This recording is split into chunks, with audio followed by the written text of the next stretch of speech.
What are they doing with their lives? It's not Palm Springs, it's Palm Springs. Anxiety attacks are legitimate psychiatric emergency. The 1950s weren't just jukeboxes, drive-ins, and soda shops. They were also a decade bursting with colorful slang that gave everyday life a playful twist. Teens and adults alike had a phrase for everything, from fun parties to awkward moments. Many of these expressions have vanished from daily talk but carry the spirit of a lively, rebellious era. So buckle up, because we're about to rediscover 25 forgotten 1950s slang terms that nobody uses anymore. Ankle biter was the affectionate, no-nonsense nickname for the tiny human who turned living rooms into obstacle courses. Parents used it with a laugh and a warning. Here comes the kid who will trip over his shadow, grab your pocket, and leave a trail of sticky fingerprints. It carries both fondness and mild exasperation. The small person who demands attention. You're gonna slip.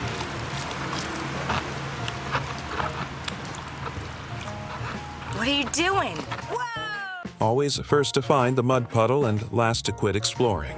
Picture backyard races, scraped knees, and relentless questions about everything. A small commander of chaos who changes plans and moods with a single meltdown. It's a warm, noisy image of family life, part love and part comic survival. And speaking of restless youths, there's a very different post-war type waiting in the next entry. Say beatnik, and imagine a dimly lit cafe, a clinking spoon, and poetry muttered like a secret. Beatniks were young people who rejected tidy expectations, trading neat careers for smoky jazz joints, thrift store coats, and scrawled verses. They chased moods more than rules, preferring late-night conversations, smoky sax solos, and a restless thinking that made adults uneasy.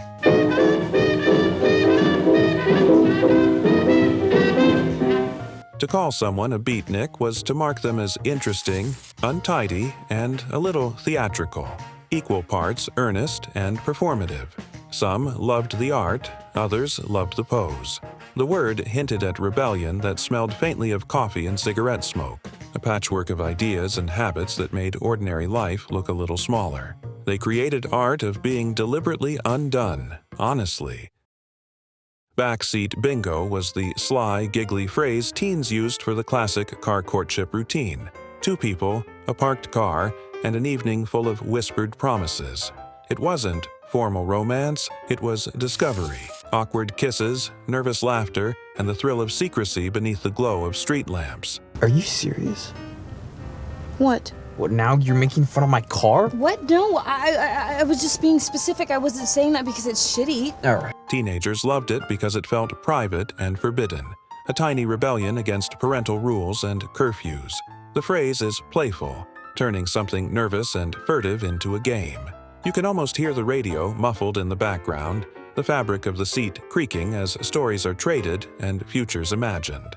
It was part right, part experiment. A small, blazing memory set against the hush of suburban nights. It felt like secret time and tiny bravery.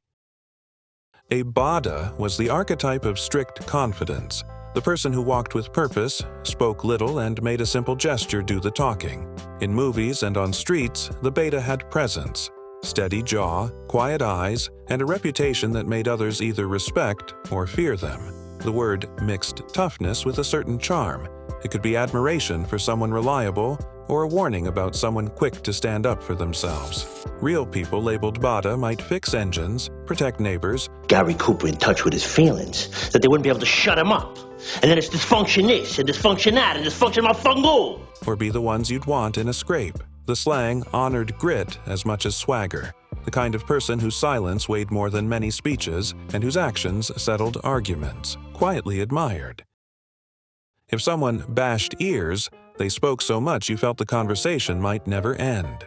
It's a teasing phrase for the chatty relative, the neighbor who loves the sound of their voice, or the friend who tells stories with unlimited detail. Wasn't really, sure enough. I was like, it'll never come off. This dude wanted to go, grabbed on top of the headgear and he pulled it down, and then he went to... To bash someone's ears is to exhaust patience with words, gentle mockery wrapped in concern. The expression captures that mixture of affection and exasperation. You love them, But please, spare the recap. It's useful at family gatherings, parades of small talk, and anywhere monologues run long. It lets people laugh at themselves and change the subject without drama. It was playful social CPR for endless chatter, an old-school nudge toward quieter company. It was teasing, warm, and a little theatrical, always humorous. A bird dog was the cheeky label for a fellow who sniffed around other people's relationships, trying to charm someone who belonged to a friend. He was smooth in a way that made pals roll their eyes, a wink at dances, an extra compliment at the soda shop, and a knack for showing up just when attention shifted. He says I'm overreacting. I think he's trying to calm me down. I want to make sure he's being real. The term is mischievous rather than mean, part warning, part comic accusation. Calling someone a bird dog told your buddy to keep watch and laugh a little too. It's about small-town social hunting, not real harm. It captured flirtation as a playful sport, with allies swapping tall tales about near misses and rescued dates. It was playful, a warning, and whispered. To be circled was a tidy, playful way to say someone was married. Life marked with a ring and plans that looped back to the same person each night. The image is neat. A name drawn in a calendar and wrapped in a loop, a routine that reassures and boxes plans into a shared path. Television set, darling, I do. That's all I want to do, Kay. It's practical rather than gushy, a shorthand for being officially off the market and happily tied to routine. People said it when they wanted to nod to stability without sentimentality, keeping talk light. There's comfort in the word simplicity. It promises dinners planned, shared chores, and someone to come home to. It sounds like domestic bliss trimmed down to a friendly note. It felt settled, comfortable, and quietly celebratory each day. Curtain climbers was the affectionate, theatrical name parents gave tiny explorers who used curtains as ropes and chairs as launch pads. It paints a living room circus, fluttering fabric, teetering lamps, and grown-ups rescuing pint-sized daredevils with amused sighs. The phrase turns chaos into a cartoonish image, making misbehavior sound adorable and inevitable. It speaks to unbound curiosity, children who test gravity and rules with fearless joy and transform ordinary furniture into a kingdom of feats. Adults told the story with a grin and a weary hand, knowing that stories like these would be retold for years. It's a nickname that contains both warning and warmth, mischief wrapped in family lore. Parents said it with laughter, eye rolls, and a tired, proud smile every evening. Calling a girl a dolly was an old-fashioned compliment that wrapped sweetness, neatness, and gentle charm in one neat word. It suggested someone put together, pleasing to notice, and soft in manner, not an assessment of depth but a snapshot of how style and manners combined then. To do with those curls she so carefully put in last night. It doesn't matter just what hair. Dolly felt like a trinket of warmth, the term you might hear over a soda or on a dance floor during a slow song. Used kindly, it was flattering. Used clumsily, it could sound dated. The word captures a moment when compliments were wrapped in bows and polite manners. It's a small cultural relic, the pastel echo of simpler social rituals and shared smiles. The term arrived with polite glances, shy smiles, and soda shop compliments that lingered today. A dreamboat was the swoon-worthy fellow who made hearts race with a look, a smile, or a gentle confidence that felt safe and thrilling. He wasn't merely handsome. He carried an ease that made ordinary scenes cinematic. On everyone you meet. We could listen in on Gene's thoughts, for example, but walking home from the diner, waiting on a stoop, or offering a shy compliment under a street lamp. Calling him a dreamboat was romance in a single word, admiration wrapped in nostalgia. It suggested daydreams scribbled in margins, secret notes folded into books, and the kind of crush you describe with a shy laugh to your friends. The term is tender and theatrical, perfect for a story's sweet moment. It hinted at possibilities, safe thrills, and daydreams that folded into ordinary afternoons long remembered and quietly smiled. Flutter Bum was the era's playful nickname for a man who turned heads without trying. Imagine a smile that makes conversations wobble and an entrance that feels like a soft drum roll, effortless charm in a casual grin. It's a lighter cousin of Dreamboat. Just as they enjoy the thoughtfulness shown in presenting them with a well-chosen corsage or enjoy being properly escorted. The word you'd drop at a soda shop to make friends grin. Call someone a flutterbum and you mean handsome in a breezy, accidental way. Quietly magnetic, not loud. It fits the decade's love of nicknames that wink instead of brag. Point at a movie star, whisper it, and share a private joke. If that sounds charming, wait. The next term is about leaving fast, and it paints a funny picture. You'll want to know it for every crowded party and messy exit. Agitate the gravel was a vivid way to say, let's go. Leave fast and kick up dust doing it. Picture a sock hop that went sideways. The jukebox sputters, voices rise, and friends tumble out to waiting cars, tires spinning and shoes skidding. The phrase paints movement. He's violently angry when he loses out. Gravel flying, laughter, headlights cutting through smoke and steam. It's dramatic and a little comic. The perfect shorthand for an exit with attitude instead of a polite goodbye. People said it when they wanted to make an impression as they left, like a tiny stunt for the road. Use it at parties, crowds, or any crowded place you'd rather escape, especially when you want to leave with flair. The line turns a dull ending into a small, joyful escape. Cut the gas was the polite but firm way to tell someone to pipe down. Imagine the awkward diner moment when a loudmouth starts trashing your date or bragging about something he can't prove.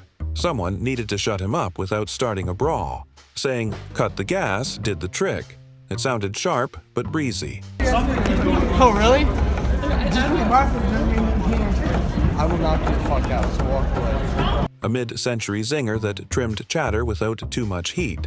It's kinder than a shove and meaner than a finger wag. It balanced social manners with a hint of threat. People used it to end nonsense fast, especially if someone was being a chump or a braggart. Try it with a playful glare and you'll get the reaction you want. A quick silence. It was the era's stylish hush button. Cow-handed was the colorful insult for someone clumsy and awkward, like someone with hooves trying to handle delicate tasks. Picture a kid in middle school wrestling with gym class or a grown-up fumbling a tray of glasses. The image lands with a comic thud. It wasn't cruel so much as vivid. Owie, owie, ouch, is what you gotta say. It gave a ridiculous picture that made the point without sinking to meanness. Using the term cow-handed called out a lack of finesse, which often makes you laugh. People used it to tease friends who dropped things, missed cues, or seemed all elbows. It captured that particular middle school humiliation with a wink. Self-consciousness turned into a nickname to shrug off. Say it with a grin, and the sting fades into a story everyone remembers and retells. Get bent was the blunt, mean-spirited phrase people used when they had run out of patience, an older, harsher way to tell someone off. Unlike playful insults, this one carried real venom. It could mean, go away, or, in its darkest tone, I mean, what the heck? I don't have to tell you. They don't know what the truth is. And let me tell you, they don't need any real big reason to kill someone either. a wish for someone to disappear. Popular in bars and heated arguments, it was the kind of line that could end friendships or spark louder fights. People didn't toss it casually if they cared. It reflects how language can carry anger and distance in a few sharp syllables. The phrase sounds raw and extreme today, a reminder that slang can cut. Use it only as a historical note. The comeback punch of mid-century mouths is best left on the page, not in real life anymore, thankfully. Heavens to Betsy was the cheerful exclamation people used when something caught them off guard, a playful, folksy burst of surprise that sounded sweet instead of sharp. Say it when someone shows up in a hat, a neighbor tells a wild tale, or a child spills a secret. The phrase flutters like an amused gasp. Water heater. Two temperatures from the same tank at the same time. Now this pipe here, it feels like a deliberate throwback, an old-fashioned eyebrow raise that signals delight more than outrage. It's the phrase grandparents might drop at family dinners, inviting a small laugh and a short story. Handy for writers and storytellers, it colors scenes with a gentle surprise. Feels comforting and quaint.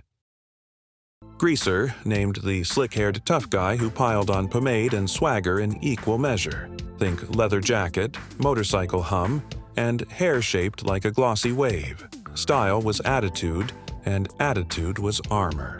Greasers were often portrayed in films as rebellious, rough around the edges, and fiercely loyal to their crew. The name points to an aesthetic built on grease and grit, hair products, bike grease, and city streets after dark. Mr. Shergold was asked by a group of them to hold a service for motorcyclists.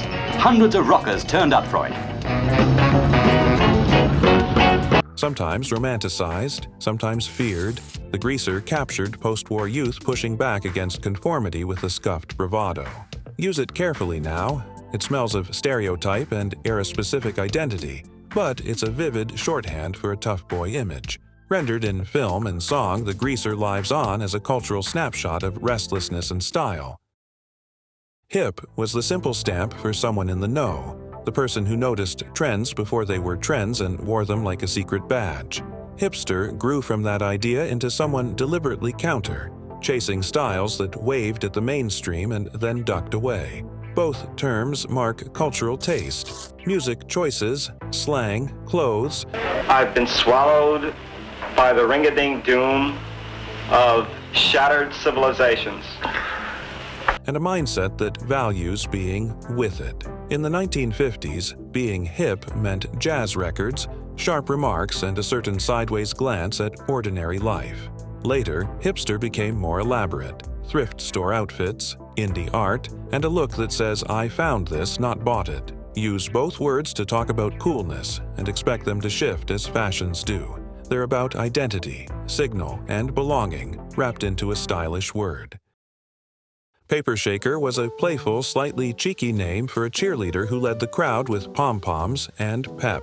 Imagine high school gyms, pep rallies, and a line of teammates shaking bright streamers or paper pom-poms while the band played.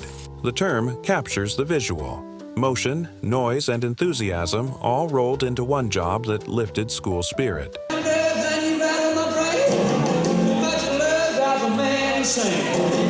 Cheerleaders rallied fans, timed chants, and turned halftime into theater. The Paper Shaker did it with a flourish that looked spontaneous even when practiced. It's an affectionate label, honoring the energy and choreography behind every cheer. Today, the role is more professional, but the image survives. Someone at the center of noise, always grinning widely, feet moving. Call them Paper Shakers and you're remembering the joy of collective rooting. Party Pooper was the comic label for anyone who spoiled a good time by complaining, refusing to join, or pointing out flaws at the worst moment. Imagine a lively gathering interrupted by one person scowling at the music or lecturing about messes. Energy gone. The phrase is light enough for teasing but sharp enough to warn, don't be that person. Calling someone a party pooper was a social nudge to loosen up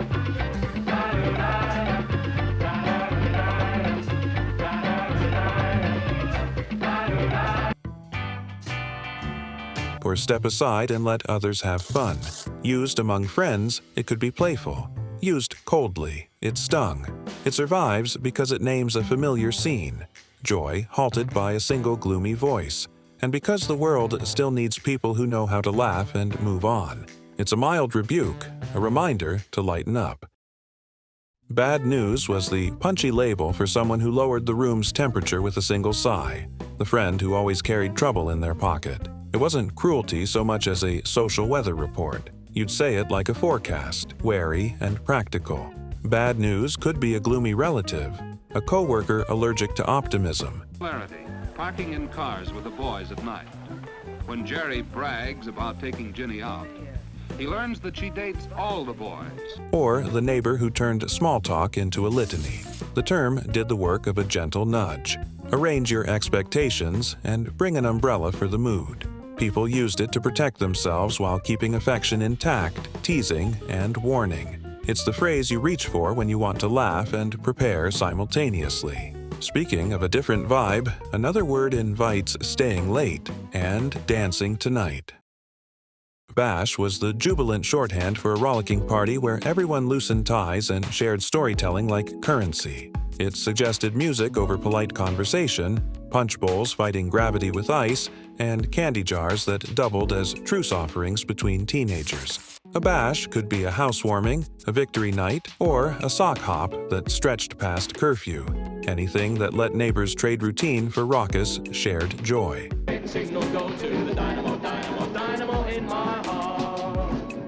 I'm in a state of eclipse and I'm blaming your lips for this. But we have... Hosts hoped for returning laughter. Guests arrived with coats unbuttoned and smiles. Use of the word felt slightly theatrical. It promised more than polite fun and less than blown chaos. Bashes stitched memory into neighborhoods, where romances sparked, grudges softened, and jokes earned resale value. It was the era's favorite way to say, come hungry, stay late, and dance often. A bit was the compact, polished laugh, one small joke or routine that got the room moving. In comedy clubs, radio shows, and family rooms, performers traded bits like currency, tight, repeatable pieces of humor built to land and linger. Orang, a rickazak, a rakalakibo. A ring-a-ting, a ticky-tack, a brow wax a... A good bit could be a silly face, a repeated line about bad coffee, or a tiny story about a stubborn uncle. It worked because it was precise. Actors and comedians relied on bits to stitch longer shows together. Even casual talkers used them to win a grin. Kids learned bits from cartoons, and elders learned from late-night radio. And soon, everyone had a few favorites. Calling something a bit marks it as crafted, small, and powerful. The sort of thing that, once heard, you couldn't help but repeat in good company. A blast was the unfussy, loud claim that you had enjoyed yourself without apology. Big laughter, too much music, and a night that felt abundantly lived. Unlike polite fun, a blast promised exuberance, communal singing by a bonfire, a dance that blurred into sunrise, or a fare that left cheeks wind-burned and smiling. People said they had a blast when memories felt exaggerated and true at once.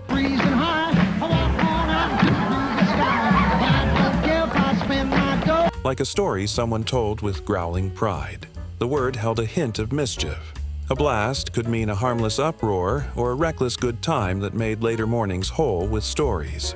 It belonged to people who measured worth in how late they stayed and how loudly they laughed. An honest, noisy stamp of approval for nights that stuck with you and friends. Chariot was the playful, heroic name for a car. The gleaming vessel that carried teenagers toward independence with a trunk full of records and a glove compartment of secrets. Calling a vehicle a chariot turned chrome into character and commuters into cast members of their small dramas. Chariot racing in ancient Rome was more than just a sport. It was a cultural phenomenon. Chariots ferried couples to soda shops, families to distant beaches, and pranksters to late-night dares. They were mobile stages for mixtapes, whispered confessions, and the nickel-and-dime romance of drive-in movies. The word added swagger to the simple act of driving. A commute became a procession. A parking lot exit felt like a curtain call. More than transport, the chariot was a rite of passage. Metal, rubber, and promise rolled into one, humming the age's soundtrack of restless possibility and laughter. It smelled of youth forever.